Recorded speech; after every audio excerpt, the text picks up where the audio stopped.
Good morning, everybody, and welcome to this Combined Authority meeting. You may notice today that we have a number of substitutes around the table. Thank you, colleagues, for taking the time to come and join us and to represent your region. We are quorate because you are official subs, so we can go ahead with the business of the day. So thank you all so much. Yes, Caroline. Sorry, Mayor, we're not actually quorate at the moment without either council. We need one more constituent council member or sub. What's your recommendation? We pause until that member arrives, or shall we continue with business today? We can't actually take any of the decisions. So perhaps if we just pause, if we adjourn for 5 minutes, and we can make inquiries to ensure that one of the member arrives. Very good. My understanding was that Imran was actually in the building, but let's go ahead with the adjournment for 5 minutes. Thank you so much, Miles.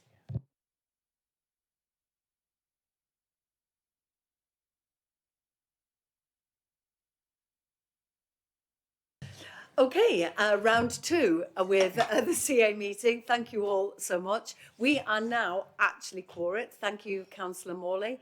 And I understand your frustration when trains are late. We are trying to put that right. Thank you so much. Okie doke. Thank you. Ben Still is away. As you know, he's on a trade mission to India. So I'm joined at the head of the table by Simon Warburton, our Chief Executive Director for Transport. So let's crack on. So Miles, any apologies? Apologies for absence, Mayor, has been received from Councillor Susan Hinchcliffe, Councillor Jane Scullion with Councillor Scott Patient attending as her substitute, Councillor Carol Pattison, Councillor James Lewis with Councillor Jonathan Pryor attending as his substitute, and Councillor Denise Jeffrey with Councillor Morley attending as her substitute. Thank you so much. Okie doke. And item 2, declarations of interest. Do any members have any interest they wish to declare? Any item on the agenda? No, thank you very much. Moving on to item 3, exclusion of press and public. I don't believe there's any items that require the exclusion of press and public today, so let's crack on. So the minutes of the 30th of January 2025. Before I take comments or questions on the minutes, I just wanted to take a moment to update members of the CA around the Combined Authorities 23-24 financial accounts.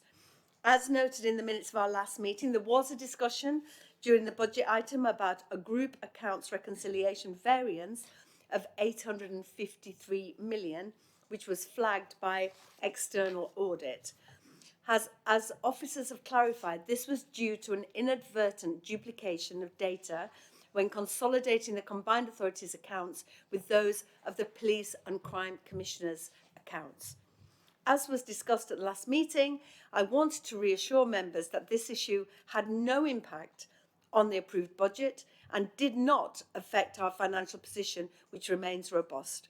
I can also confirm that the variance is in no way indicative of any issues within the accounting procedures or reporting mechanisms of West Yorkshire Police. I want to give further reassurance that lessons have been learned and resources strengthened, which will ensure that the internal quality assurance process is robust and a repeat of this will not happen again and will be prevented. I'm pleased to report that the Governance and Audit Committee met last week and approved the 23-24 Statement of Accounts. This is an important step in ensuring transparency and accountability in how we manage public funds. It also demonstrates the robustness of our financial oversight with both the internal teams and external audit, ensuring accuracy and accountability. With the accounts now approved, we can focus on delivering for our region with confidence. Are there any further comments on the minutes of the last meeting? No, thank you so much. Are we content to confirm these as an accurate record? Very good. Thank you all so much. Okay, moving on to my update. Since we last met, there were several government announcements that I know everybody around this table would be wanting to welcome. I'm absolutely delighted. The government has confirmed levelling up funding for 2 nationally significant projects here in Leeds. Councillor Lewis and I welcomed the Deputy Prime Minister to Temple Works to celebrate a £10 million commitment to British Library North in that magnificent building at Temple Works. We continue to work with partners, including Homes England, the British Library and Leeds City Council, to develop this exciting project, which will become a key cultural anchor in the transformational regeneration of the city and act as a catalyst for further housing and economic growth. The announcement also committed £5 million to create the country's first National Poetry Centre. We have already been working with the Poet Laureate on our Young Poet Laureate programme, and I know Simon Armitage has a fantastic vision for this centre. The intention is it will enable the region to forge strong relationships with other centres of literature internationally. I know that he has been driving this as his legacy project as the Poet Laureate. DCMS also confirmed almost 500,000 of funding for Bankfield Museum in Halifax, continuing to ensure access to culture across the region. And it was also tremendous to hear of £30 million worth of funding from Homes England to kickstart the regeneration of Bradford City Village, one of our priority sites through the Strategic Place Partnership. The combined authority working alongside the council and other partners to build these much needed homes in Bradford City Centre. We've already funded early projects in One City Park and Darley Street Market, and I look forward to continuing to work alongside the council and Homes England as we plan the next stages of this ambitious programme. Can I thank from the bottom of my heart all partners for their work to secure this vital funding. Are there any comments on my update? No? Thank you all so much. Moving on to mass transit. This is an update on our mass transit programme, what I think is the most ambitious and transformative infrastructure and economic project in West Yorkshire. I want to start by thanking everybody in the region who took time to engage with our consultation on phase one.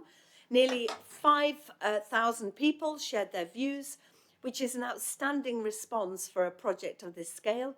And the feedback has been pleasingly, overwhelmingly positive, with over 3/4 of respondents backing the Leeds line and 2/3 supporting the Bradford line.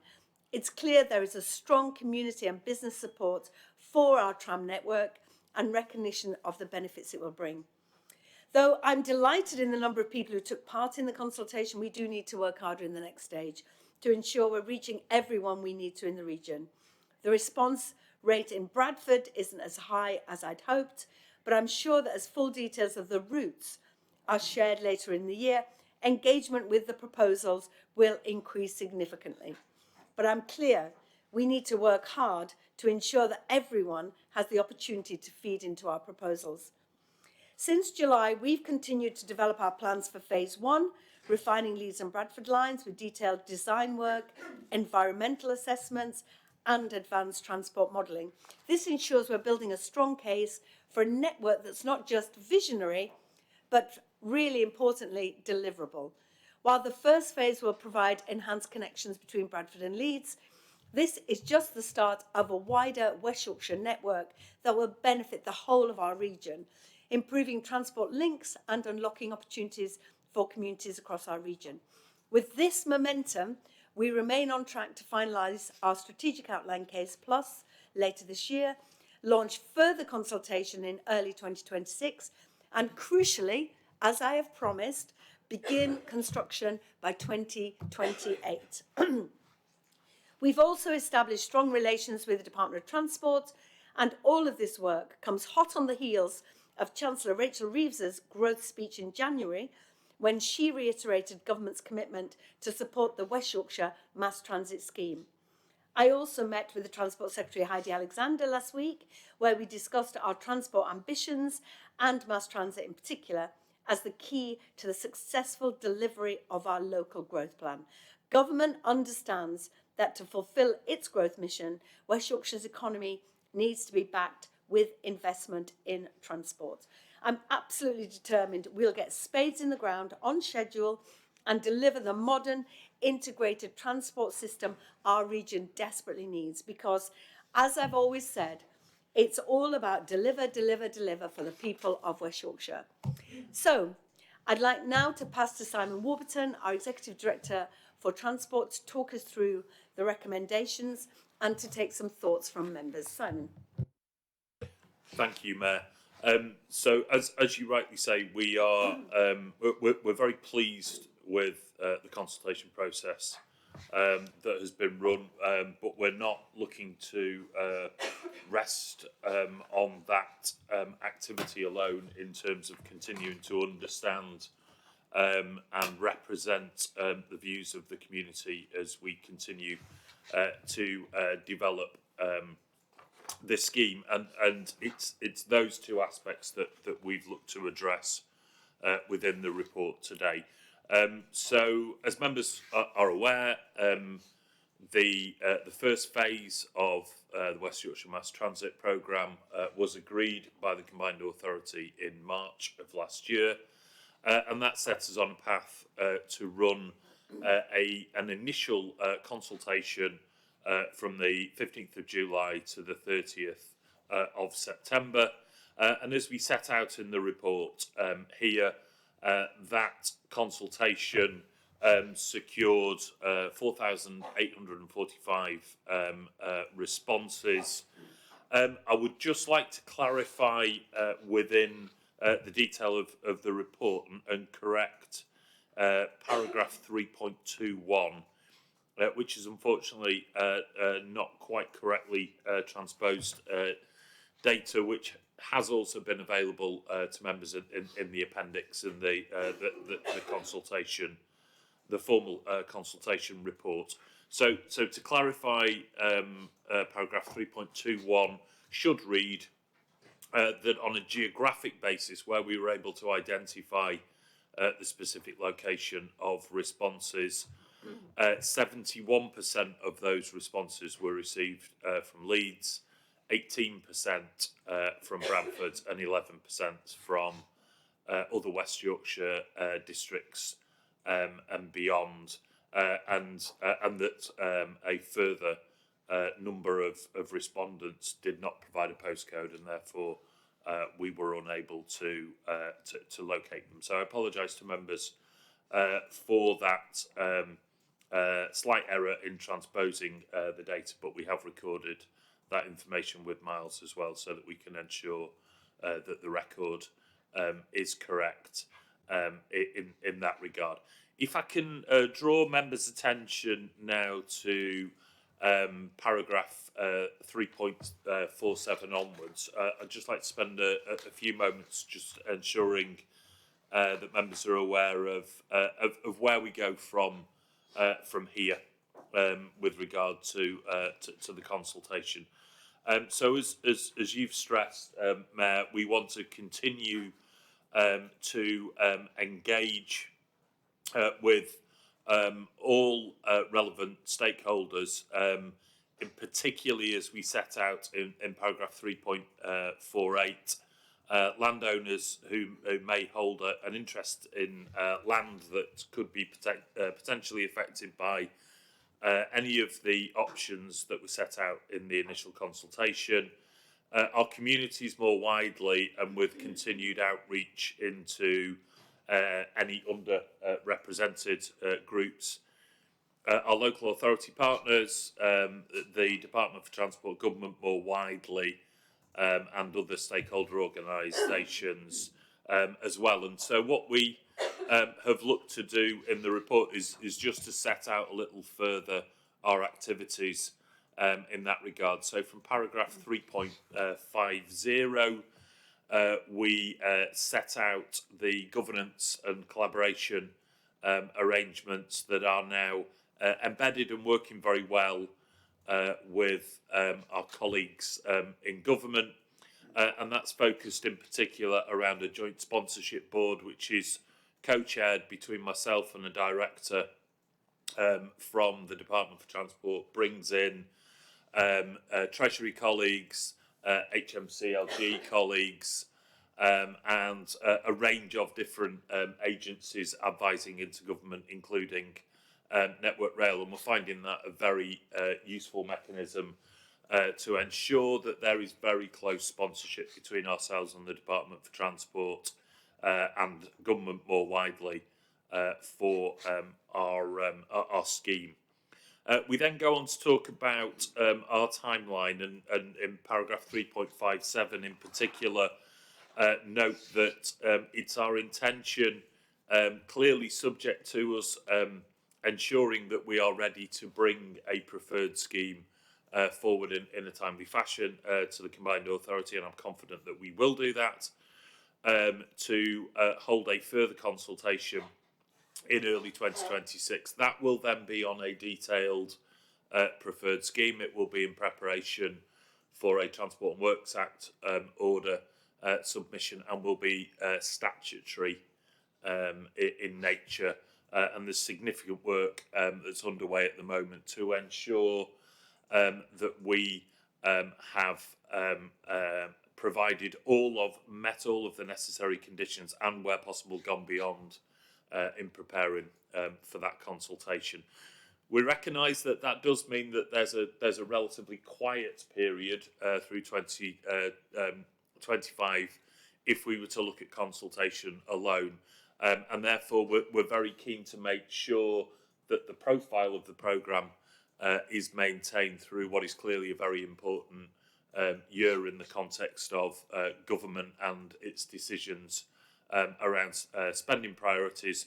And so we've set out how we will use the year ahead to ensure that we are continuing to both set out the case for mass transit, and in doing so invite in further information from stakeholders across West Yorkshire in particular, but also nationally, that will help to further add value to our case as we prepare it for consultation. And we are also continuing to work initially with Kirklees Council on the Dewsbury Line development project, with the budget that was previously agreed by the Combined Authority for that activity, and starting to scope out work with colleagues in Calderdale and Wakefield around the wider development of the agreed mass transit vision. So I hope that's useful for members in just setting context. Very happy to answer any questions before we move to the recommendations. Thank you, and welcome, Councillor Khan, Bradford Council. That's okay, you're very welcome. Also, just to point to 3.64, which is really important, UK Reef coming back to West Yorkshire again, back to Leeds, and we're going to be using mass transit as a real magnet for developers and investors about unlocking housing regeneration, and we will have in our tent a real focus on tram to unlock those opportunities. Have members any thoughts on mass transit? Councillor Lamb. Yeah, thank you, Mayor, and thanks for the presentation. Just to stress before I make my comment on this one, more than any other project in this area, I'm absolutely willing you on for success, and that we get this delivered and spades in the ground on time, and we're here to help as much as we can. So there's a few points I'd like to make. Just on the consultation, you've had the responses have been positive, but the number is a tiny, tiny proportion of the population of West Yorkshire. And I know you'll say for comparable things it's about where you'd expect it to be, but what it highlights to me is that we've still got a big challenge around selling the benefits to people in West Yorkshire, particularly those that aren't directly affected. When you read messages and chats about it in the comments, it kind of goes into three parts, I guess. One is the people who are directly affected and concerned about what the impact is on their house and their business and so on. Two are the people who, the naysayers, I suppose, who will think it's a waste of money and will never happen and so on. And then there's the third group that think, how does this benefit me in my area? You have to start somewhere, and there are lots of wider benefits to sell to people around where will the construction take place, where will the jobs come from. There'll be benefits right around West Yorkshire and beyond, but I just feel that we need to do a better job of actually selling the big long-term vision. Yes, it's going to be a long time before some of our communities see connectivity, but being able to sell it, if we don't start somewhere, it will never happen, even if it's a long time. So that's point one. And the second point is just really reaffirming that we're going to be very strong on cross-party working in this, because over the period from now to construction, without straying into the politics, it's likely that there will be some changes to political balance. And it's important that if that happens, it doesn't disrupt this process, which is why it's crucial that everybody is at the table, involved, having a voice. And yeah, we'll all have little concerns. It would be very politically convenient to pick on the little bits that we don't like. We all as well have to commit that we're fully getting behind it and on board, and at times swallowing things that we don't like to make sure it's delivered. But if you could just give that reassurance that we will really have strong collaboration across political parties, right across the region, to make sure everyone understands what's going on and give us the information to sell the benefits to our communities as well. Thank you, Councillor Lamb. And it's a welcome approach, place over politics. We're going to deliver this project, and it's going to need all of us putting our shoulder to the wheel. So thank you for your commitment. And also selling the benefits. It's also part of the future for young people, that these are the opportunities for those great well-paid jobs, apprenticeships, training in readiness for mass transit when we get spades in the ground. So you're absolutely right. The narrative is really important. It's about growing the economy, unlocking housing and so on. But we need to tell that story. It is in part of our plan, but Simon. Yes, thank you. And thank you, Councillor Lamb. I completely share your view that we will need to continue to build the narrative and engagement. And you make a very, very good point. That whilst mass transit in itself, we genuinely believe will be a transformational form of investment in West Yorkshire, and will add significant value into both the growth agenda, the life opportunities that we can offer, but also our wider public transport system. It will be delivered within a specific geography. Over the next couple of months, we'll be bringing forward to members a further consultation document around the wider new local transport plan for West Yorkshire, which we are looking to bring to a conclusion by the end of the year, so that we are then in a strong position, both in terms of the wider policy framework, but also looking to the next wider spending round with government in terms of the transport priorities that we will want to deliver through the integrated settlement model that we have now secured through devolution. It is incredibly important that we place mass transit in the context of that overall integrated transport proposition that we're bringing forward within the local transport plan.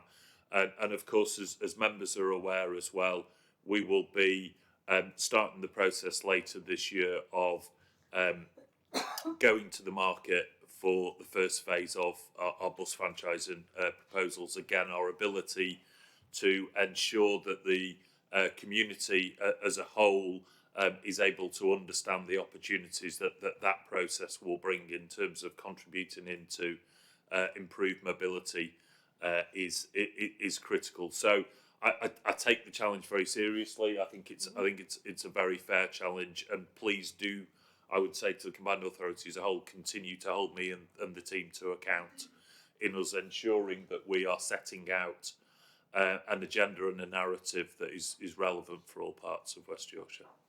Thank you. And fundamentally, we all have to be advocates for it. Everywhere I go, I tell business, trade unions, whoever I'm speaking to, you've got to talk about tram being a game changer for our region. So wherever you go, in any conversation, the way we grow our economy is through transport. So thank you for your commitment to the future for West Yorkshire. Okie doke. Oh, yes, Councillor Khan. Just to add my support to it, really, because I think it's an absolutely fantastic scheme. It runs through the heart of my ward. So I represent Bowling and Barker End, and I'm looking forward to this being an absolute game changer for us, because I think the overall benefits and the regeneration, I think will be really, really positive. So yeah, just brilliant. Let's get on with it. Thank you so much for that endorsement. Okie doke. Are members happy to note the consultation responses and the strong support for phase 1 of mass transit? I'm so sorry, Councillor Anderson. Sorry, I know I'm not that significant. You need to wave. Just wave. What I was going to add is, you know, as well as helping developing a comprehensive communication plan to keep residents involved and improve, but also can we clearly work with the Transport Committee from a scrutiny perspective so that we don't duplicate anything and we don't come out with too many disagreements, shall we say, on how it should be done, because we need to work together. There's no point in Councillor Hinchcliffe doing a whole lot of work and me trying to do exactly the same thing, because that's not a good use of any of it. So if we can just build that in, because it doesn't mention it explicitly. My interpretation is that's what you're planning to do, but it's not explicit. Point taken. Thank you, Councillor Anderson. Okie doke. So are we happy to note the consultation responses, strong support for phase 1 of mass transit? We are. Approve the governance structure for mass transit, including government liaison arrangements? Yep. Agree the updated schedule confirming phase 1 remains on track to commence by 2028? Yes. Agree to formally address government ahead of the spring budget review to highlight the case for mass transit and our commitment to the project. Good stuff. Okie doke. Moving on to the local growth plan. We're well on the way with implementing our local growth plan. We approved in December with sector plans for high growth areas underway, programmes in development to deliver on the objectives set out within the plan. Our partnerships with local colleges, businesses, universities and government are driving forward this ambitious agenda, enabling our region to capitalise on our economic strengths and unlock new opportunities. I would like to thank all our partners for their ongoing dedication and collaboration. And the work we're doing together is setting the stage for a new era of growth and prosperity for our region. Without your contributions, we wouldn't be able to achieve such ambitious goals. This paper sets out an update on some of the progress made to date, as well as next steps for collaboration with government to deliver our local growth plan. As part of the English devolution white paper, the government set out it would work with combined authorities to develop these shared priorities to help focus government activity on supporting delivery of local growth. Now, in West Yorkshire, as always, we're ahead of the game. Having agreed our local growth plan, we've strong evidence base to work on, and this report sets out the draft shared priorities for approval based on the evidence of what's holding growth back in West Yorkshire. Agreement of these priorities today will signal to government we're ready to work collaboratively to drive forward growth in West Yorkshire.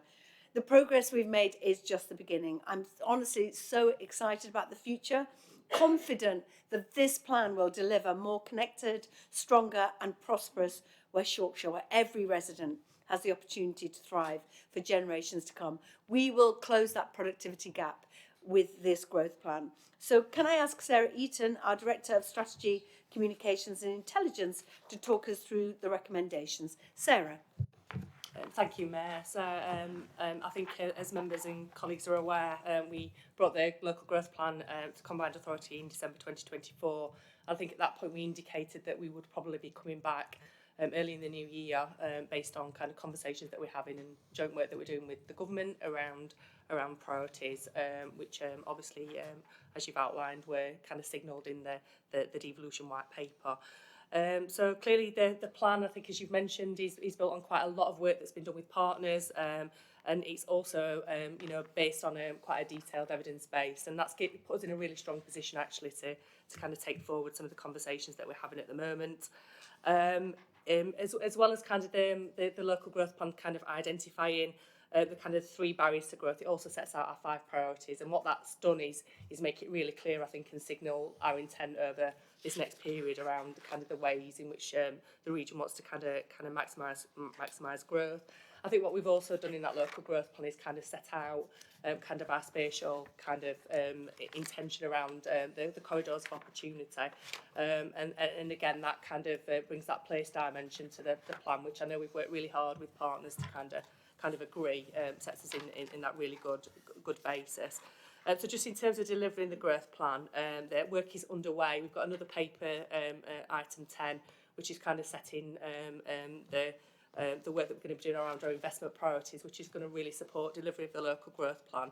But over the last few months, there's been some significant work taking place around the development of sector plans for high growth opportunity areas in West Yorkshire. And we've been doing quite a bit of stakeholder engagement on plans to position West Yorkshire as an innovation centre of excellence. We've been doing work with FE colleges to try and develop a compact. And again, there's some further information around that in item 10. As well as kind of expanding the Fair Work Charter, which is really important for the region in terms of kind of bringing employers with us on some of this journey. And I think on the agenda today there's also the work health and skills plan. So again, quite a significant amount of work that's taking place in that area, as well as kind of ongoing progress around milestones for mass transit and bus franchising, which are kind of the heart of the local growth plan. As you mentioned, there's quite a lot of interdependencies between the local growth plan, the work that we're doing around an integrated settlement for 2026, and also kind of a submission to the spending review. And that's potentially going to kind of give us lots of tools moving forward to kind of do some of and deliver some of the ambitions within that growth plan.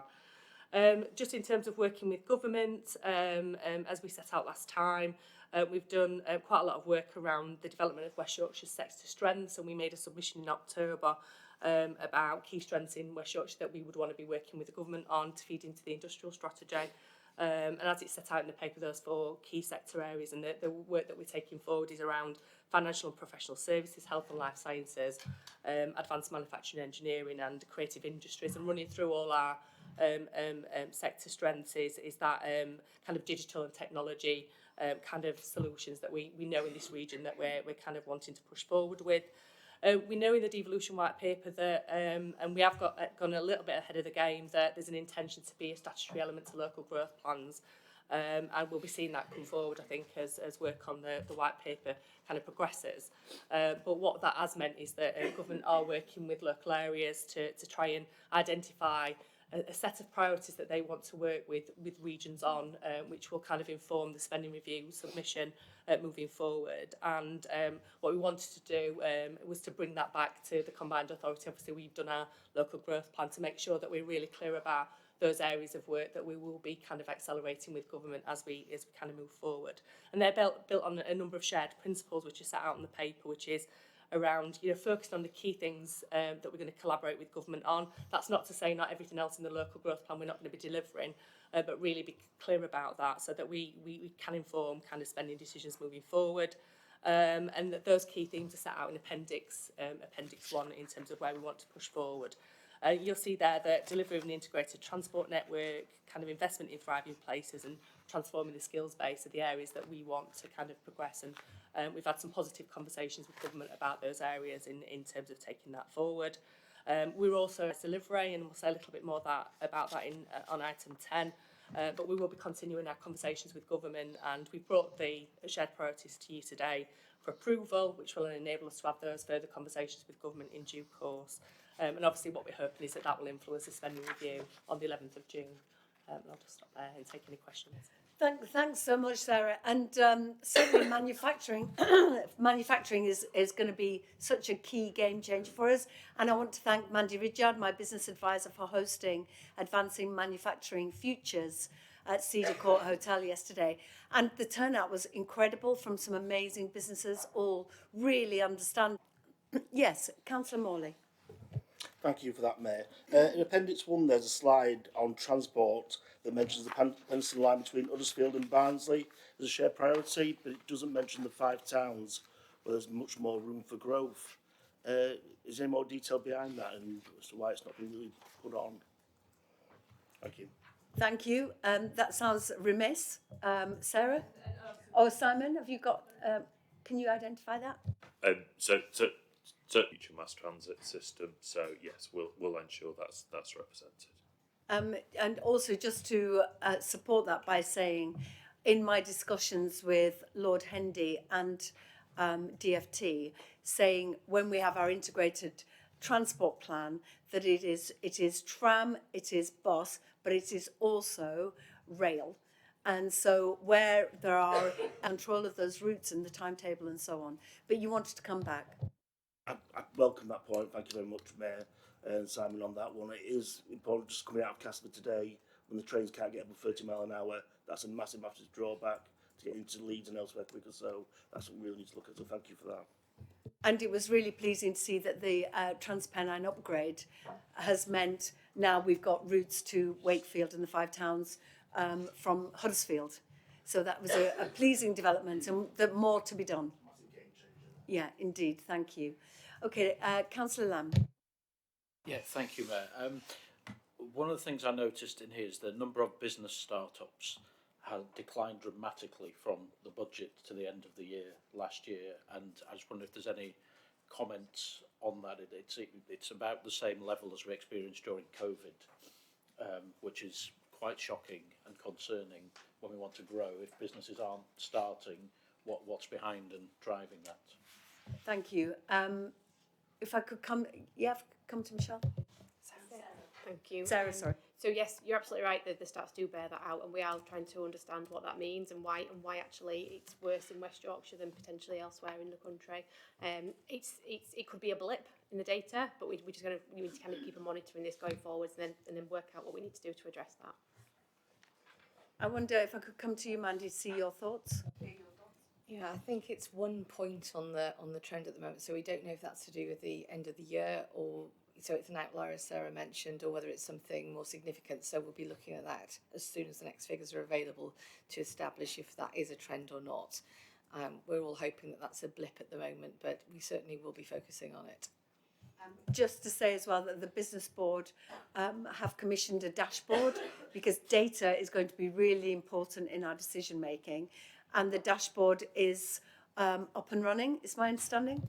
Yeah, the dashboard is up and running. We want to finesse it slightly, but it looks at lead metrics as well as lag metrics. So not just the things that are in the past and sometimes are only available a year hence, but the things that contribute to those essential metrics that we need. So, and that is one of the key metrics that you're talking about. So we are watching it closely.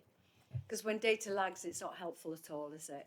We need it to be as live as possible. Councillor Patient. Thank you, Mayor. And this is a really good piece of work, I think, that provides a bit of a snapshot of the work on the local growth plan. I wonder, for the benefit of members, if a bit more of a systemic reporting mechanism might be good for us to just keep track of how this is working for when we come back. The other thing, and this isn't a criticism in any way, it's just something to reconsider as we position ourselves within the whole of the North, as we do with the M62 mayors that work so well, is the idea of just further work on the corridors of opportunity for places that do have that bleed into different areas. For Calderdale, that would be Manchester, and for areas of Kirklees, that would as well, and just to make sure that work is really solid going forward. Thank you. Thank you, that's a very good point. Councillor Anderson? Just a couple of points. One is, is there a risk analysis behind this that's not, it's not necessarily in the public domain, but is there one setting aside the risks that we need, what we need to get put in place in order to be successful? And then following on from that, do we know where the gaps are currently within West Yorkshire in order to hit the ground running? Because based on my understanding, your enthusiasm, you've got the ear of ministers, and I know that the officers have been working regularly with government as well. So we're almost ready to go. In other words, once the government say yes, go, I get the impression you're ready to go. But where are the issues that we need to address in the short term so that we get a total go rather than a go and then we have to hold a minute because to get everybody to catch up with us? Because you're good, but are the rest of the people out there in the same readiness to go?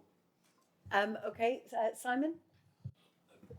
I suspect Sarah may want to come in, but I'd draw members' attention in particular to the evidence base that we pull together around the State of the City Region report, which in turn is then supported by the wider evidence base. That allows West Yorkshire to be very clearly benchmarked against where we need to be on a series of indicators, whether that's across skills, connectivity, inward investment, and so forth.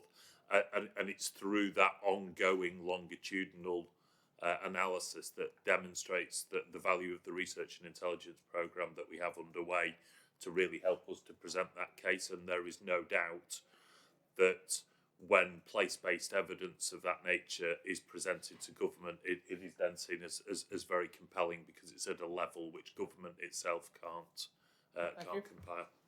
And if I may say that partners are really with us on this journey, and being able to get the West Yorkshire 2040 plan together 18 months ago, now the growth plan, that partnership working, I really do believe everybody is on the same trajectory, because the biggest risk of all is not doing anything, because of that £11 billion productivity gap that actually is set to widen. So not only do we have to stop it widening, we're going to have to reduce it as well. So we have a task ahead of us, but that's why it's imperative we all have the narrative, transport and skills, the two things that are going to be so impactful in investment in business.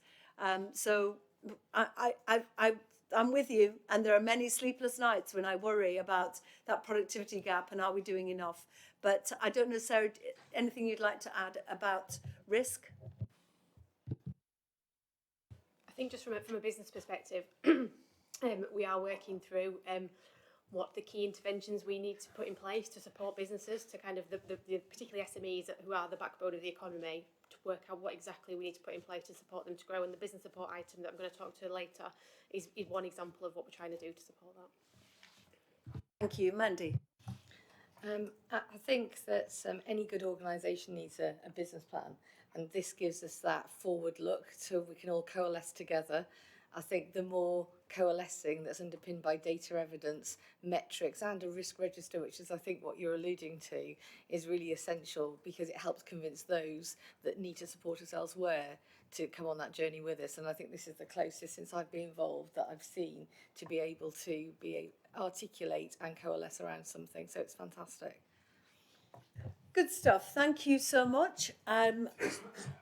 Oh, so Sarah, sorry. It's just to say that obviously intelligence and the research stuff, I think it just in terms of what Simon said is incredibly important, and you know, all of the work that we're doing on the various programmes is underpinned by really solid evidence bases which do identify the gaps. And I think there's probably just a little bit more that perhaps we can fetch on that as we bring programmes forward, just to kind of demonstrate kind of how the interventions are specifically addressing you know, some of the key challenges that we know going to face, because I think that is underpinning everything that we're trying to do, and in terms of our investment moving forward as well.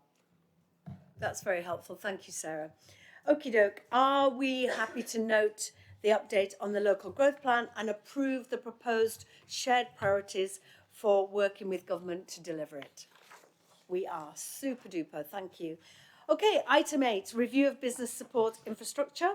This is a proposal to transform business support in West Yorkshire, which directly builds on what we've just been discussing, the local growth plan. This is a game changer for businesses across our region by simplifying and strengthening the support system. It's going to empower the over 90,000 small and micro businesses in our region to grow and thrive. The new model is going to make it easier for businesses to access resources, expertise, and driving up that productivity and innovation, helping our economy reach its full potential. What is really exciting about this is how it fosters collaboration across public and private sector, and how streamlined it is, breaking down silos, making it easy for businesses, especially those in high growth sectors, to access the right support at the right time, so that businesses at every stage of growth can scale up successfully, contributing to a more resilient and diverse economy. But it's not just about businesses, it's about the people who live here. When businesses succeed, local families succeed. This will create more job opportunities, particularly in sectors that are driving the future economy. It's about offering good, sustainable jobs to provide long-term stability for the hard-working people in our communities. This model ensures that businesses also won't have to navigate what was quite a fragmented landscape. Instead, they'll be able to easily access a well-coordinated, effective system that can unlock their potential, helping them grow, but also creating opportunities for local talent to develop skills needed to thrive, benefiting all our citizens. I think it's bold, I think it's transformative, I think it'll create lasting and positive change and also improve the lives for everyone in the region. So if I could pass over to invite Mandy Ridgard, my business advisor, to say a few words before passing over to Sarah Bowes, our head of business, to take us through the recommendations. Thank you. Thank you, Mayor Brabin. And this is a piece of work that I'm really excited about. It's one that the Business Board has been completely engaged with, and we've engaged with lots of business representative groups and businesses themselves within the region. As a business myself, I know that the labyrinth of business support is really difficult to navigate. It's often really difficult to even find the labyrinth in the first place. I think we found it in about 2013, and that is what helped power up the business that I've been running since I was 26. And talking to other businesses, they find the same issues. Those that are in the know find it a lot easier. Engaging those that don't even know about it is really essential. But even if you do know about business support, it's really difficult to find who to go to for the right things. We know that access to a place to be, whether that's a factory or a co-working space, we know the planning issues around those things. We know access to finance and investment, how to manage your working capital can be challenging, access to skills with skill shortages, but also access to know-how, how to set up a business in the first place. To your point, Councillor Lamb, about the lack of small businesses setting up that we've seen in hopefully what is a blip in our data.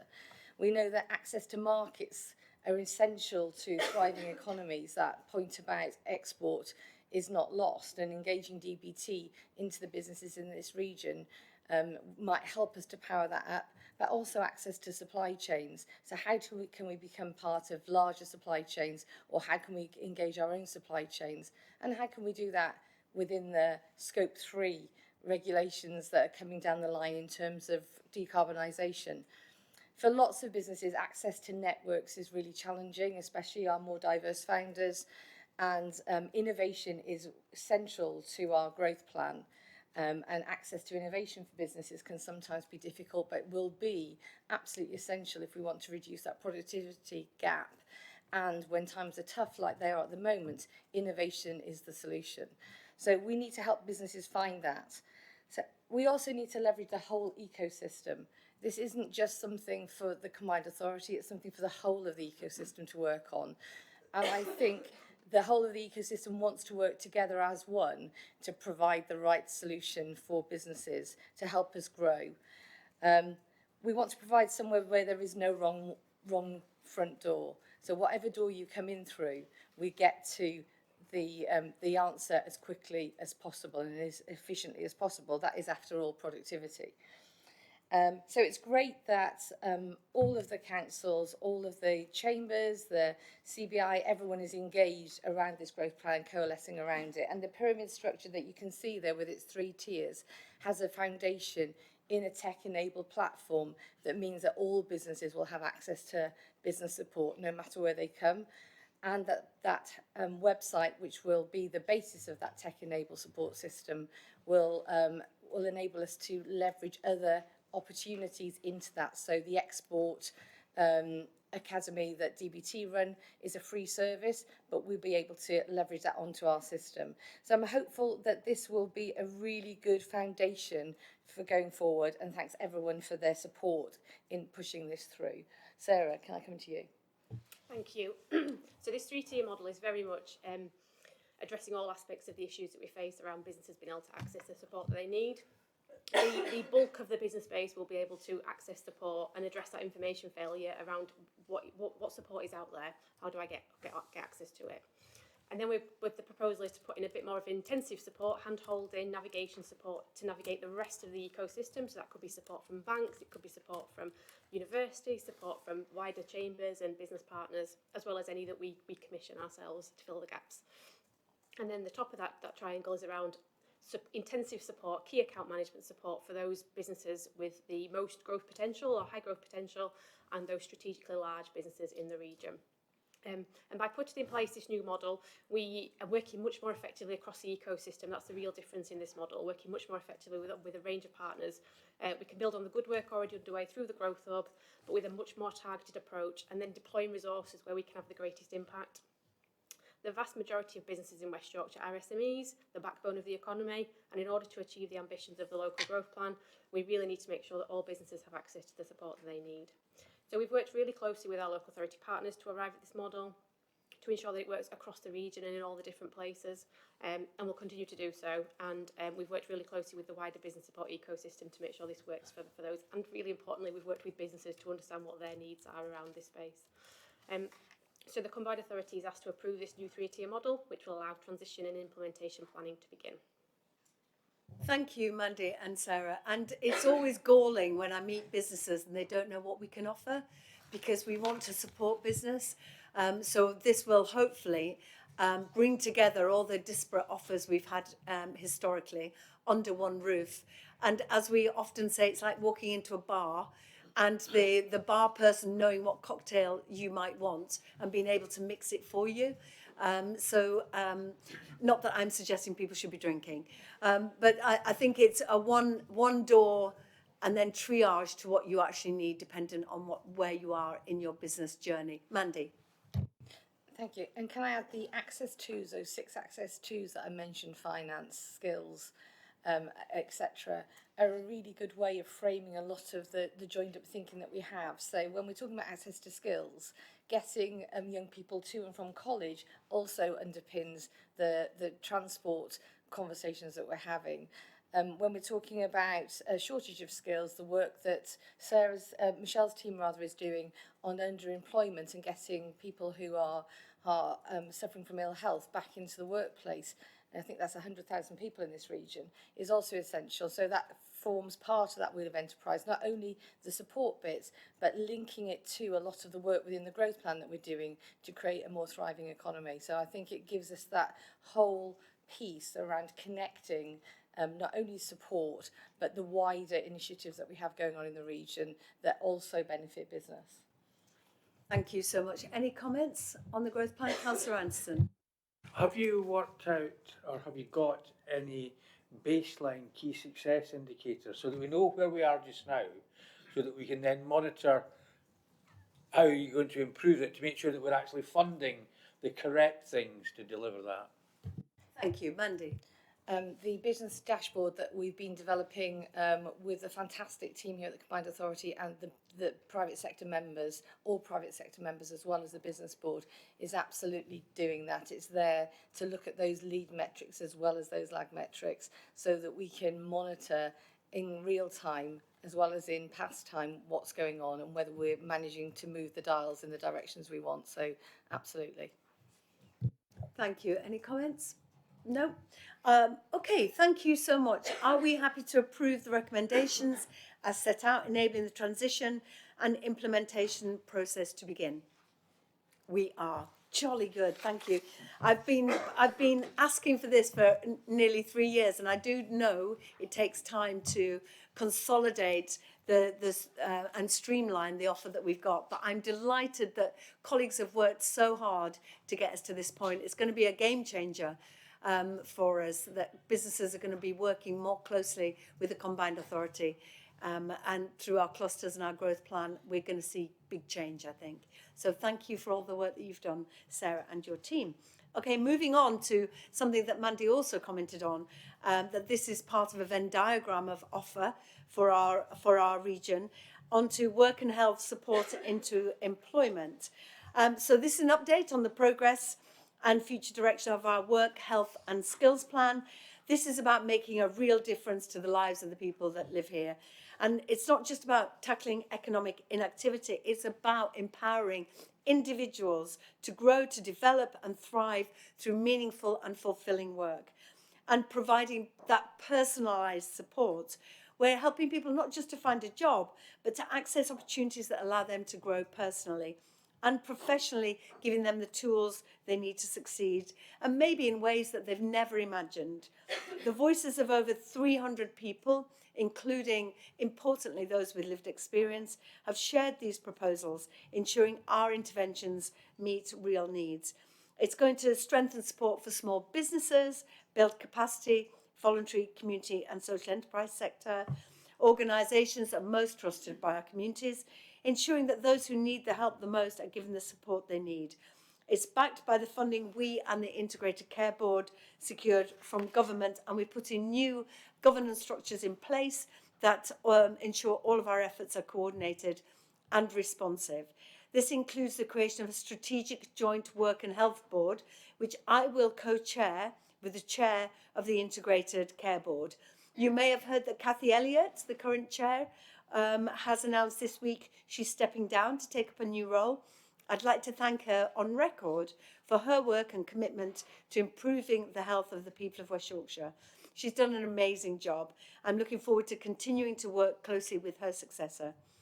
It's a really good, strong collaboration between the CA, local authorities and health partners who are going to enable us to have more effective decisions that truly benefit our residents and building that future we all want to see where every person in West Yorkshire has the opportunity to thrive. So I'm going to hand over to Michelle Burton, our Head of Employment and Skills, to take us through the recommendations. And thank you for working at speed, given government want to see evidence of delivery at speed as well. Thanks very much, Mayor. And this has been a huge team effort, as you say, at pace between a number of partners, including health, local and regional government. So at your meeting in December, we provided an overview of the challenge around economic inactivity. And as Mandy said, we've got over 100,000 people here in West Yorkshire who are unable to participate in the labour market for health-related reasons, and that number's increasing. So while the greatest number of people who are excluded from work for health-related reasons are older, very worryingly, the fastest growing group is actually under 24. So this is hugely important, both economically and societally. So back in December, we updated you on the context and on the announcements of funding that had very recently been made. And you took a decision then to accept development funding from DWP in order to enable plans to be developed. And so today we're providing you with an update on the huge amount of work that's been done since December. I don't think we've ever developed anything quite so quickly, but as the Mayor said, it has been a huge amount of work from officers here and partners across health, local, regional government and voluntary and community sector and businesses and business representatives as well. And as a result of that collaboration, we're asking you today to approve the Work, Health and Skills Plan, which, again, as with the Local Growth Plan, we are seeking to publish ahead of the requirement to produce Get Britain working plans. We are also seeking your endorsement of the proposed governance arrangements, which seek to bring together these systems around employment support, skills and health, really making a difference to the lives of individuals. And we're seeking delegated approval as well to spend that development funding that you took the decision to accept at your last meeting. Thank you so much. And also we are hoping to use the investment we've made in creative health, 500,000 working with Huddersfield University and other partners to also support this work, because there's many ways to do this.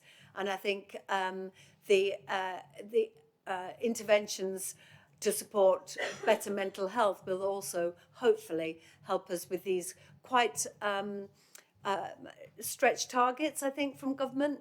But I think we're up to it. and we can deliver it, but we do need this plan, and we can only deliver it in partnership. So thank you to everybody that's with us. Any comments on this? It's a new innovative way of the ICB and us working closely together. So I'm hoping we can be one of the best in class, given our already strong relationships with health. No comments? Thank you. Great. Thank you very much for that, team. Are we happy to note the progress, endorse the current and proposed approaches for work skills and health, approve the development of joint partnership working and governance arrangements, approve the adoption of the Work Health and Skills Plan, and approve 200,000 of development and capacity building funding to create a programme business case for work and health? We are. Thank you all so much. I'm going to try and crack on a little bit so we can gain a bit of time. So we're moving on to item 10, investment priorities. This is a vital update of non-transport investment priorities. As we prepare for the integrated settlement, as you know, we're getting that in 2026. This report highlights our commitment to developing a £250 million capital investment fund. This investment is going to open up really exciting new opportunities and help us deliver on our local growth plan. It sets out some of the investments the fund could be used for, a focus on non-transport projects in new homes, regeneration, retrofitting via Home Energy West Yorkshire, and culture and sport capital investments. I'm really encouraged by the proactive approach we're taking to explore innovative investment models, including equity and debt options.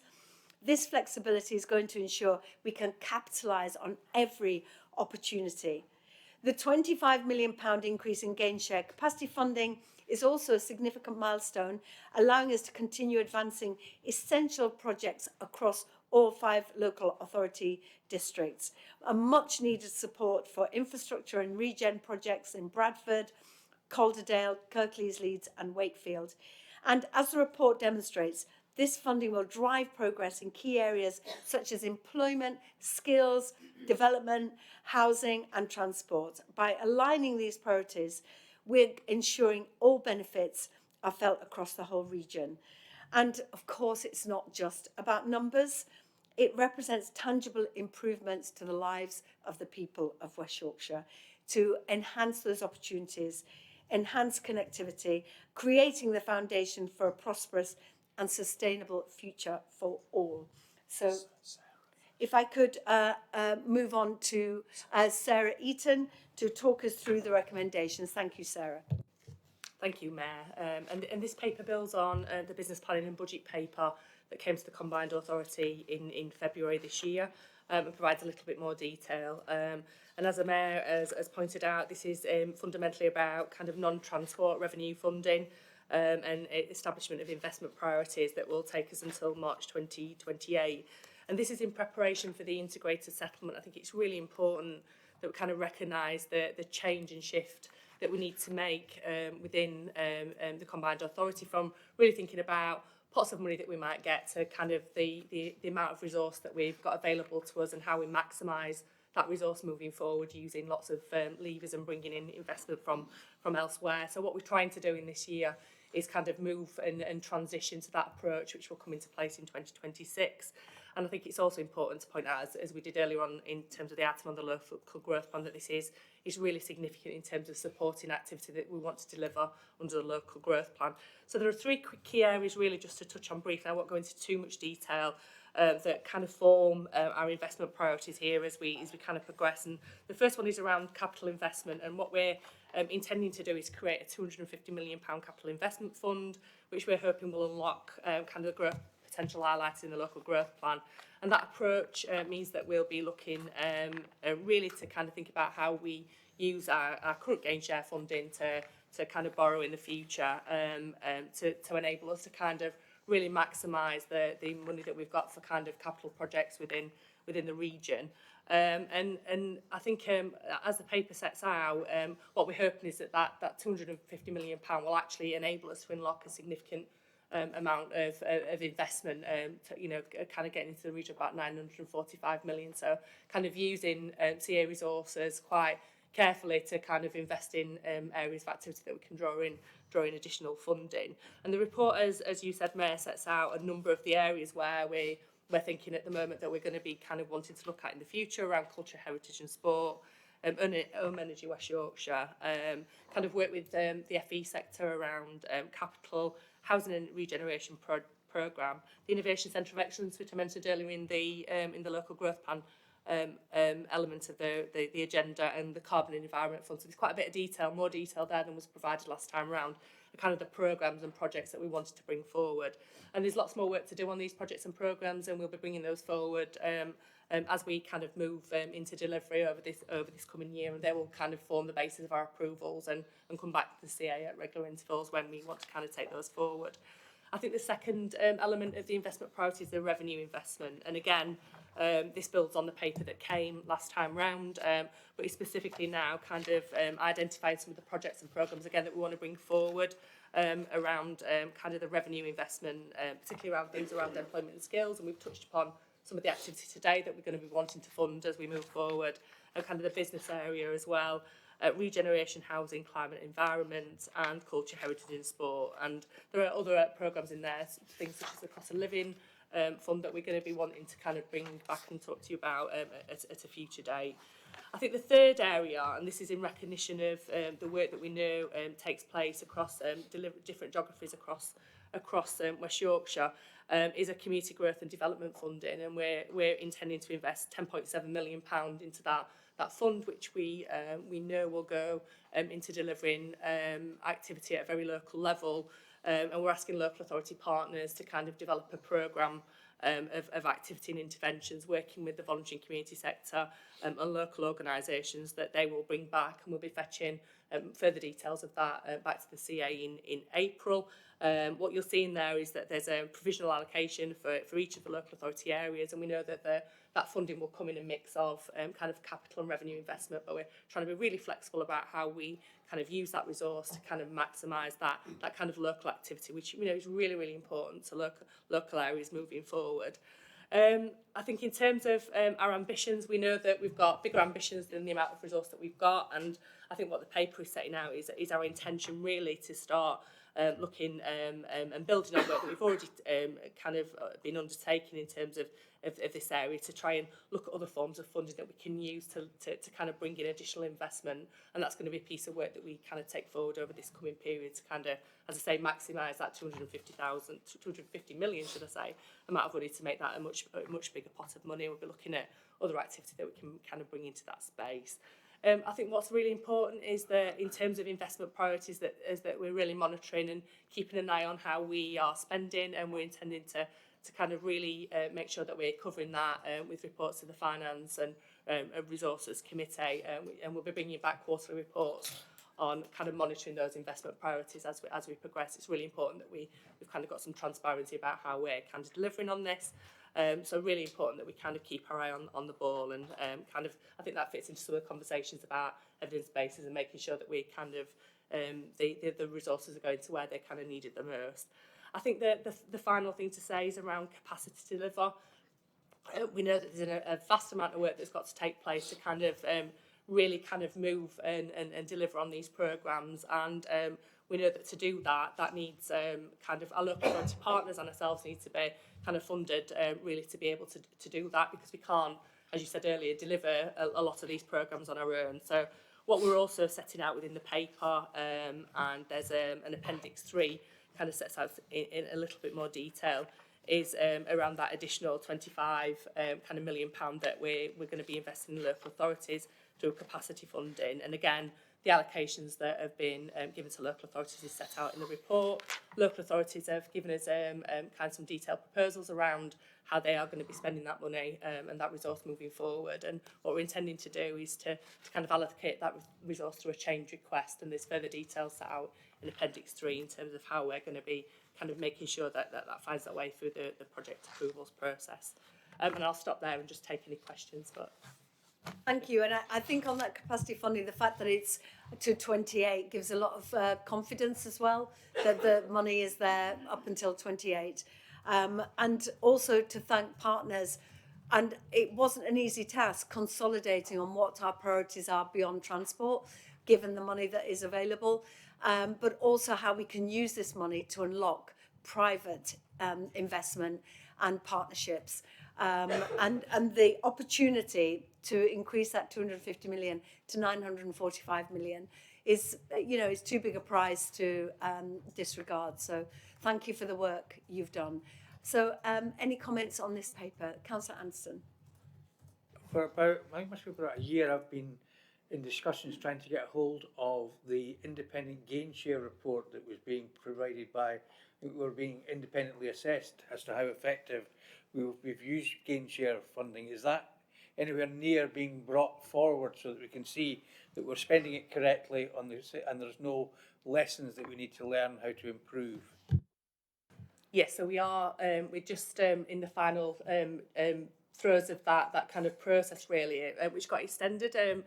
So we were working with independent consultants, SQW, around the gain share report, and that report is now with the government. So the government are reviewing that report, and once that process has been kind of gone through, we will be kind of sharing a little bit more information about what that says. But that is really important in terms of kind of evaluating and I think it is important to note that kind of review is not just about looking at the impact of the spend. It's kind of it's the approach that organisations are taking to evaluate the work that they're doing, and that's kind of the focus of that gain share report. But we'll be sharing further details of that, and we're expecting the government to kind of come back to us on that pretty soon.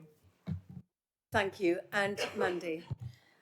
That's a great report, and so the point about the revenue funding and culture will be great to make sure we're picking up the positive benefit that has on the visitor economy, the hospitality economy, and supporting businesses in that area, because I think the festivals, the City of Culture, all of those events have a great effect on people, but also on those businesses that rely on that pound. Super. Any further comments? No? Well, thank you so much. So are members happy to approve the investment priorities in the report 3.12, 3.34, and note the intention to progress community growth and development approach with a further report at the next CA? We are. Thank you all so much. That's brilliant. So moving on to project approvals, investment priority 1. This covers schemes relating to good jobs and businesses and focuses on funding for the investment zone and the Fair Work Charter. So if I could come over to Sarah, our Head of Business, to talk us through recommendations. Thank you. Thank you, Mayor. So there are 3 schemes seeking approval under investment priority 1. The first 2 of these are related to the investment zone, and the board will record that the investment zone programme strategic outline case was brought to the CA on the 14th of March, and the ambition for the investment zone is to drive innovation and investment into West Yorkshire with a focus on one of our key priority sectors. So the first one of these is the place-based incubators in Kirklees, and this is about putting resource into one of our investment zone hubs. So the incubator scheme in Kirklees will provide dedicated staff located within 2 locations, the Glass Box and the National Health Innovation Campus, and will provide support for early stage businesses to start their business and grow and access all the support that they need to be successful. So the approval being sought here is that this scheme proceeds through decision point 2 to 4, business justification, and work commences on activity 5, delivery, and that approval is given for £2 million for the scheme. The second project seeking approval under the investment zone programme is the regional accelerator, and this is a typical accelerator model which involves a programme of intensive business support to support those businesses that are starting up and both scaling up to ultimately accelerate those businesses, whether it's through investment readiness, through mentoring, through coaching, through intensive support to help them grow. The combined authority is proposing to appoint Health Innovation Yorkshire and Humber to deliver the regional accelerator, and this builds upon the existing Propel Act Yorkshire and Humber programme, which Health Innovation Yorkshire and Humber have developed and delivered in the region since 2019. Health Innovation Yorkshire and Humber are one of 15 health innovation networks established by NHS England as the innovation arm of the NHS ultimately. So their core objective is to generate a pipeline of innovations that can then be spread and adopted throughout the NHS and deliver economic growth and improve health outcomes. So the approval sought here is that the scheme proceeds through decision point 4, full business case, and work commences on activity 5, delivery, and that approval be given to 4.5 million for scheme costs. The third project under IP1 is the Fair Work Charter. So this is a mayoral initiative, a mayoral priority to drive up good fair work across West Yorkshire. It's been running in pilot form since November 2023, and this change request seeks additional approval of additional funding to scale up the project and engage with more employers, change the delivery model so it's more embedded in the wider activity that's underway, and extend the delivery timescales to ensure more employers can benefit from and sign up to the charter. So approval here is sought for the change request to increase the funding to 1.5 million with the associated change in outputs. Thank you so much. And the Fair Work Charter has been so important for us, particularly in these challenging times, to support SMEs in particular to ensure that they can keep their workforce and that they have that sticky retention, so it doesn't cost them a fortune to keep hiring people because they are providing good work and are a good company. So we have stretch targets of membership, but it's looking good. Any comments on those items? No? Oh, Mandy, thank you. The investment zone is a really big priority for us. Can I just ask that that we improve the communication of that investment zone so that we can make sure that all businesses know about it, know how to access it, and it helps to try and increase business confidence by using something that we've already got to show businesses how they can be involved. Sarah? No, absolutely, and work is underway on that, absolutely, at pace too, because as we start to launch these projects as part of the investment zone, we need a really strong narrative and a really strong, dare I say, brand around it and offer. Yeah. Good stuff, thank you. Any further comments? Oh, sorry, Councillor Holsworth. Thank you, Mayor. Just a question about the the Fair Work Charter. Is there going to be any method of checking that once employers have signed up for the Fair Work Charter, that they are following the guidelines that they should be doing? Yes, there is. Sarah? Yes, so there is a process as part of this, which is not checking everybody, but doing a sample check-in as we go through the process to make sure that there's nothing untoward as part of this. But it's very much built on a model of nudge and encouragement rather than, a stick kind of thing. But yeah. But also workforce telling us if they feel that things are slipping away, so that we have eyes and ears on the ground through the workforce as well. So thank you for that challenge. Okie doke. So are we happy to approve the schemes outlined above to progress through the assurance process with the approval of the CA's funding contribution and approval of future assurance pathways and approval routes? We are, thank you so much. Okay, let's move on to project approval, investment priority 3, creating great places and accelerated infrastructure. Can I ask Liz Hunter, Director of Policing, Environment and Place, to take us through the recommendation? Thank you, Chair. So colleagues around this table will know that we've had brownfield housing funding for the last 5 years. It was going to end in March this year. But we've had news from government after quite a bit of discussion over the last 6 months at least for that programme to be extended. So it means that we now have an extra 24 months within which to spend the funding that we had, which is good news because not all the projects that we wanted to fund were going to be able to complete within the time frame. So we still obviously want to work at pace, but this means that the money stays with us for that extended time, which I think is good news. So this recommendation asks for you to delegate then to the Chief Executive to finalise what that looks like, because we're still waiting for some further information from government, so enables us then to enter into the legal documentation with MHCLG in line with what those approvals look like. Thank you. Thank you. It was frustrating for a while thinking that this scheme would end and the money would go back, so I'm very pleased that we've got this extension. Any comments? Great. Are we happy to approve to delegate to the Chief Executive the extension of the Brownfield Housing Fund programme timescales and to enter into any required legal documentation with the MHCLG in line with the forthcoming approvals from government? We are. Lovely, thank you. Moving on to 11C, investment priority 4, tackling the climate emergency and environment sustainability. Can I pass to Councillor Patient and then on to Liz to take us through the recommendations? Thank you, Councillor Patient. Thank you, Mayor, and be presenting this instead of Councillor Scullion. So the Home Energy West Yorkshire programme responds to challenges facing domestic retrofit to promote, facilitate and deliver retrofit of housing across all housing tenures in West Yorkshire. And those are households that rent their home from social or private landlords or have a mortgage loan on their home or own it outright.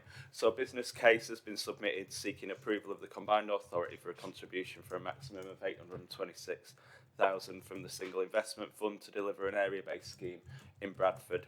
There's already been schemes delivered in Calderdale and Leeds as well at various stages. And this scheme specifically aims to test a new, less intrusive approach on how to tackle retrofitting of hard-to-treat stone wall terrace properties in Bradford. And the scheme will be managed by In Communities Limited, a social housing association who own those 28 homes, and they'll be supported to have committed to fund 30% of the final project costs. Lessons learned can then be used and combined with other retrofit workstream outcomes like local area energy plans, which Calderdale happens to be the pilot area from, as well as thinking about how we can upscale and deliver on those projects and scale up to more properties. Thank you also to the Combined Authority on devolution and spending review, and we're making sure that retrofit funding and investment and delivery continue to be a high priority area.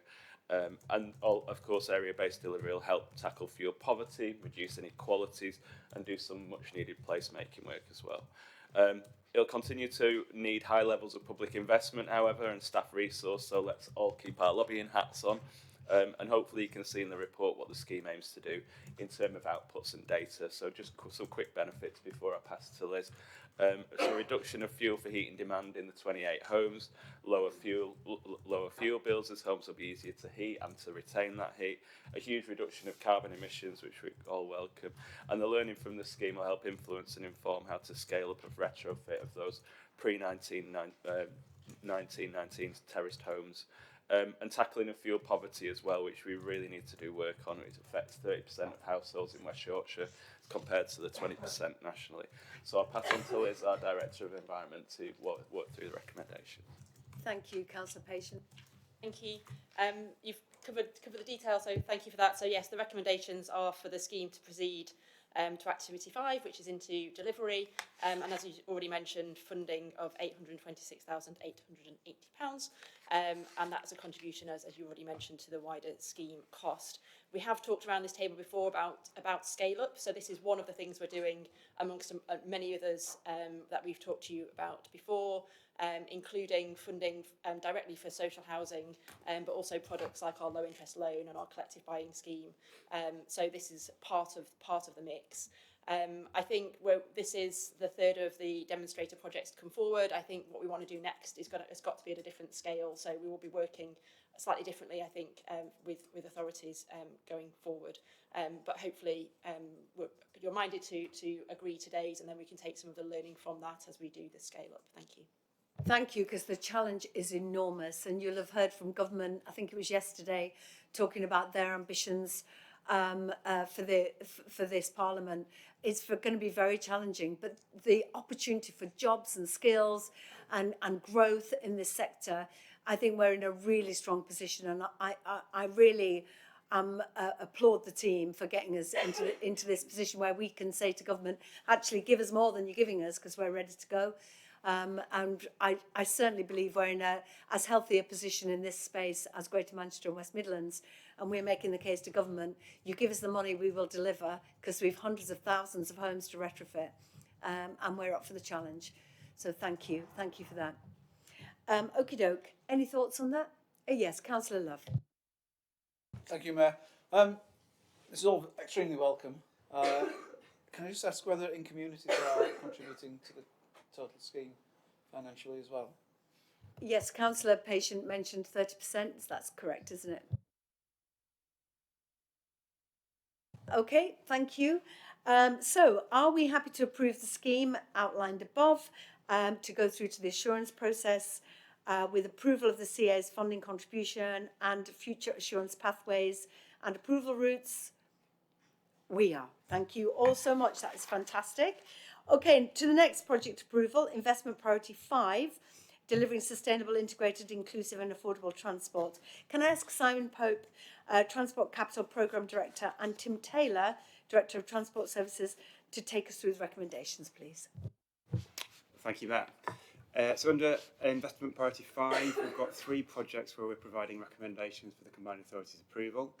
If I may, I'm going to present these slightly out of order relative to what's in the papers for expediency. So I'll talk you through the 2 schemes where are within the Transport Capital Programme, and then I'll hand over to Tim, who'll talk you through the Bus Service Improvement Plan Programme. The first Transport Capital Programme scheme is the A64 bus, cycle and walking improvements. We're recommending that the Combined Authority approves the scheme, proceeds through decision point 4, which is full business case, and work commences on activity 5, which is delivery. We're also recommending that the Combined Authority approves total funding of up to £7.3 million to deliver the scheme, and that future approvals are made in accordance with the assurance pathway and the approval route set out in the papers. Just briefly, the scheme includes measures to benefit buses along the A64 between Leeds City Centre and the Outer Ring Road, including new bus lanes, 4 junction upgrades and at-stop real-time passenger information, as well as improved crossing facilities for pedestrians and cyclists. Through such provision, the scheme aims to improve bus journey time reliability, improve accessibility to bus and encourage modal shift from car to bus, walking and cycling. Total cost of the scheme is £7.3 million to be funded in full from the Transforming Cities Fund. This is £2.5 million higher than the costs estimated at outline business case stage due to an increased unit cost rate for the materials, it's above inflation, a longer programme and an increased allowance for risk and utilities. Further cost escalation has been mitigated by de-scoping the components which have a weaker value for money case and lower stakeholder support. So the higher cost for the scheme will be met by committing additional funding from the Transforming Cities Fund contingency budget. The scheme has a high value for money case with a benefit to cost ratio of £3 of economic benefit for every £1 of investment spent, justifying the higher cost now proposed. Subject to your approval, the scheme would start on site in June 2025 with completion programmed for June 2026. The second scheme within the Transport Capital Programme is the Active Travel Programme, where we're recommending the Combined Authority approves a change request for £4.2 million of Active Travel Fund Tranche 5 funding be added to the Combined Authority's Active Travel Programme across 12 separate schemes. This comprises £3.7 million of capital funding to develop and deliver construction schemes and £480,000 of revenue funding for maintenance and the development of a future schemes pipeline. We're also recommending the release of development funding where applicable and that future approvals are made in accordance with the assurance pathway and the approval route in the papers. This includes a mix of schemes moving directly to delivery, some schemes that will be subject to conditions discharged by an approval to proceed, and some that will be subject to a business justification case. The 5 partner councils work collaboratively to define the Active Travel Fund Tranche 5 scheme list. It includes new construction schemes, some top-up to existing schemes, essential maintenance and support for developing a pipeline of future active travel improvements. The schemes are going to be managed by the partner councils with the Combined Authority managing the residential cycle parking installation. Appraisal of the scheme benefits will be undertaken at the next stage of scheme development, but the outcomes are expected to build on those from previous tranches of funding by making it more attractive to make local trips on foot or by bike. Active Travel Fund 5 takes our total active travel programme cost to £49.9 million, all of which represents a direct grant from Active Travel England. Active Travel Fund 5 schemes need to be in contract by March 2026 and delivered in full by March 2027, so those milestones have shaped the schemes that have been put forward for consideration. Finally, just before I pass on to Tim, just to draw members' attention to the delegated decisions taken by the Chief Executive, which are set out on page 170 of the papers. That's the Bradford Interchange resurfacing works and the Woodhouse Lane Gateway. Happy to take any questions on those in a moment, but I'll pass over to Tim first to cover the Bus Service Improvement Plan programme. Thank you, Tim. Thank you, Mayor. So this approval sets out the approach for the acceptance and use of Bus Service Improvement Plan Phase 4 funding for 25-26 of just over £34 million from DFT, and alongside the use of existing funding from previous tranches and how the Combined Authority is intending to use this funding in the forthcoming financial year. This will see BSIP funding part overall increase to just over £125 million. The funding, as in prior years, will be used to provide balanced support for the bus network in a variety of ways, including the continuation of the Mayor's Fare and that bus fare cap on both single and day tickets, which have seen over 62 million journeys made to date. It'll also be used to provide support for enhancing existing bus services, protection of existing services, and to de-risk the potential for further service reductions from across the network. Specific bus routes to be supported in the next financial year will be delegated to the Chief Exec in consultation with yourself, Mayor, and the Chair of the Transport Committee for selection.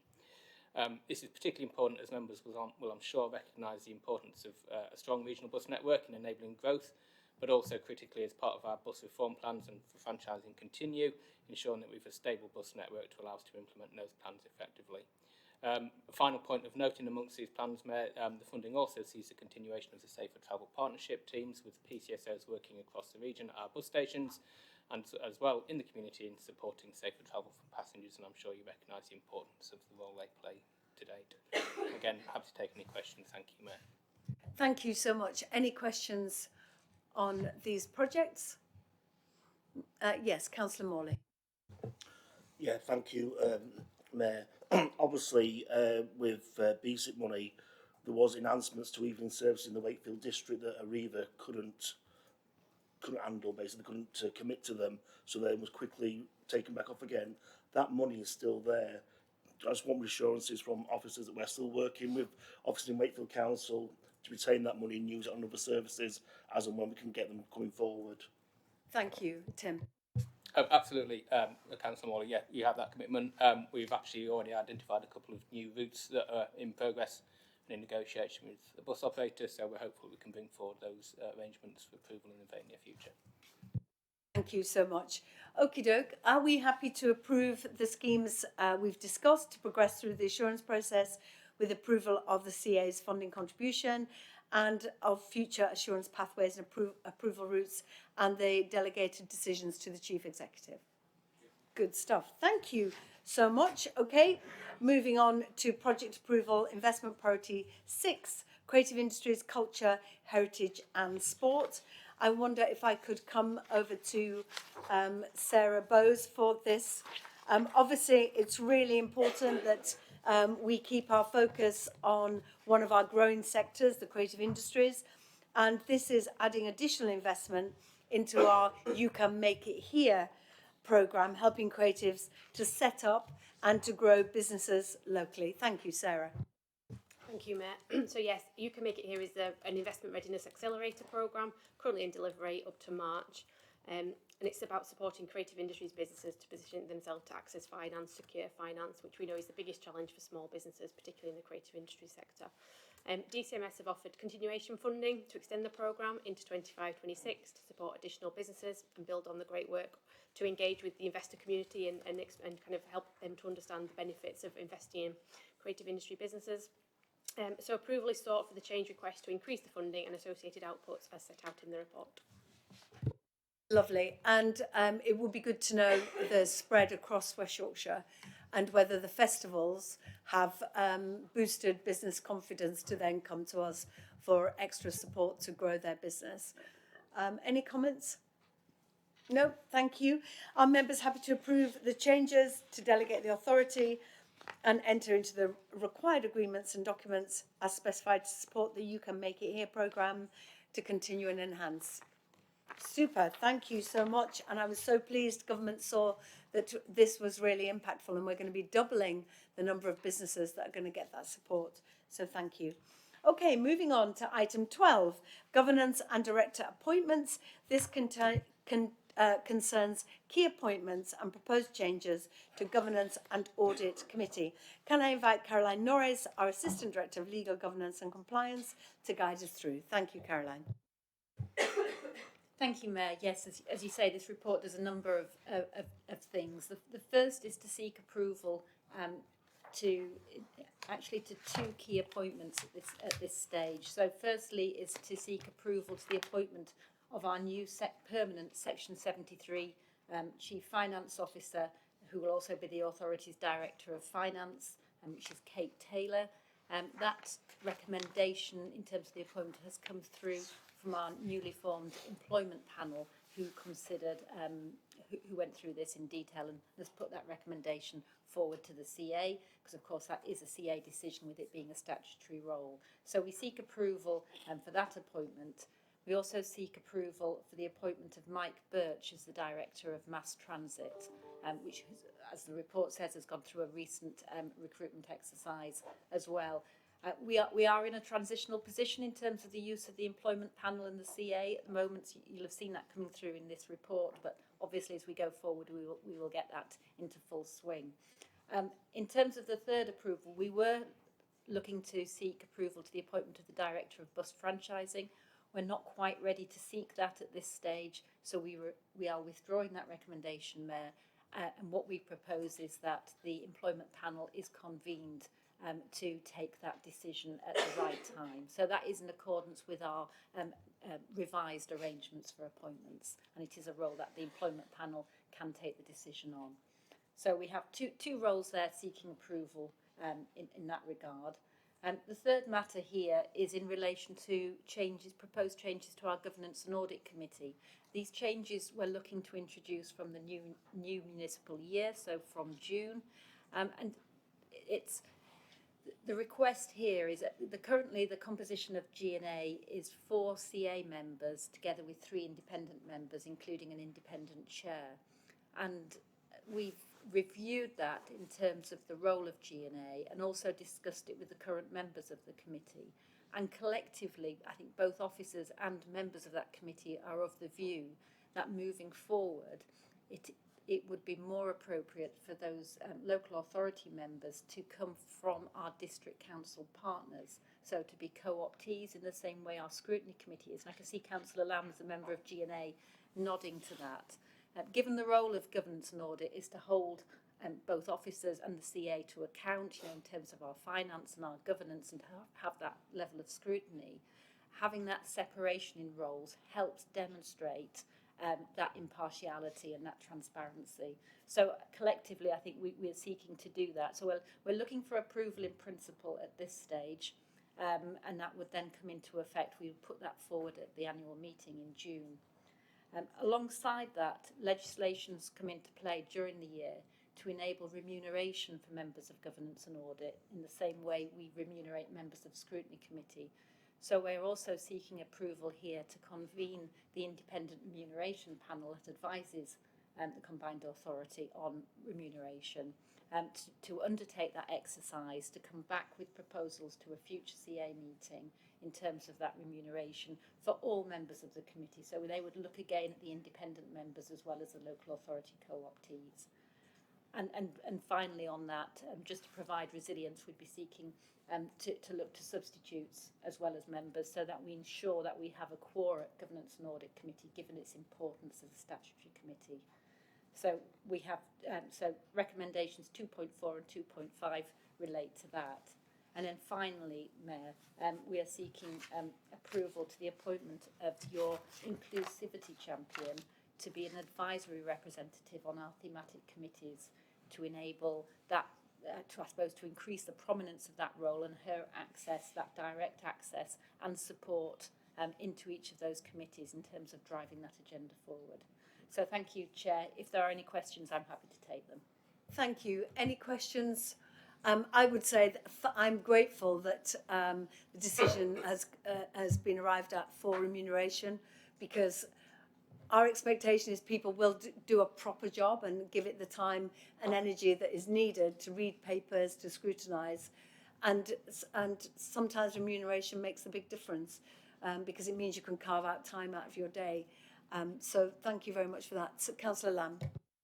Yeah, thank you, Mayor. It was just on the Governance and Audit Committee. So it's Councillor Scullion and I have kind of been joining forces to chip away at that one, and I'm pleased the recommendation has come forward. Conscious we're doing ourselves out of a job, but it hasn't felt right sitting at this table and then being part of the Governance Audit Committee, marking our own homework. So I think it's the right thing. So we'll sacrifice willingly our place and potential remuneration, but it's the right thing to do. So I'm pleased it's been brought forward. Good stuff. Okie doke, no further comments. So are we happy to approve the appointment of Kate Taylor as Director of Finance and Commercial Services, Section 73 Chief Finance Officer? We are. Super. Are we happy to approve the appointment of Mike Birch as Director of Mass Transit? We are. Super. We're going to delegate the authority for the Director of Bus Franchising later once the contracts are finalised. So in principle, can we approve the proposed changes to the composition of the Governance and Audit Committee as detailed? Lovely. And approve the convening of the Independent Remuneration Panel to consider remuneration for local authority members on the Governance and Audit Committee. Yeah, lovely. And finally, approve the appointment of Fatima Khan Shah, my inclusivity champion, to the thematic committees of the CA. We can. Lovely. Thank you so much. So minutes for information, I have those. The date of the next meeting is the 3rd of April 2025. Thank you all so much for coming, and thank you to the subs who stepped up in the hour of need and made us quorate. And also our ambitions are shared around this table for West Yorkshire to really grow the economy and punch above our weight across the country. So thank you for your commitment to the people that we represent. Thank you. Thank you very much, Miles.